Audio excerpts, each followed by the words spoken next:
I think the biggest myth about data ROI, and this is specifically for the data leaders, so I'm sorry about this, but this is what I'm hearing,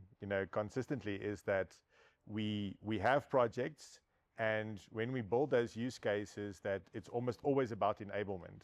because data leaders traditionally don't know how to turn this back into business value, to speak the language of the CFO. And we now challenge data leaders to say, listen, if you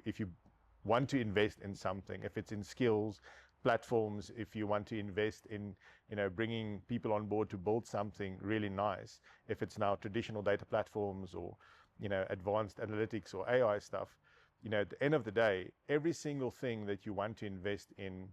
should ideally lead to determinate business value. And the myth that, and this is how we get indoctrinated as data people, it's early on in my career, I learned this is, the best way to get a business case through is not to commit to revenue targets, just to commit to, we're going to enable something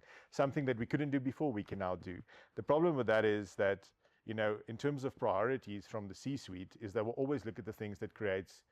proper value for them, either cost saving, efficiencies, or increasing revenue, and not too concerned about enablement. You might be lucky and you have one or two business cases that goes through from an enablement perspective, but that's probably the biggest myth for me, that I still hear very, very often, is that we as data leaders, we only think about enablement, not about the bigger picture value creation.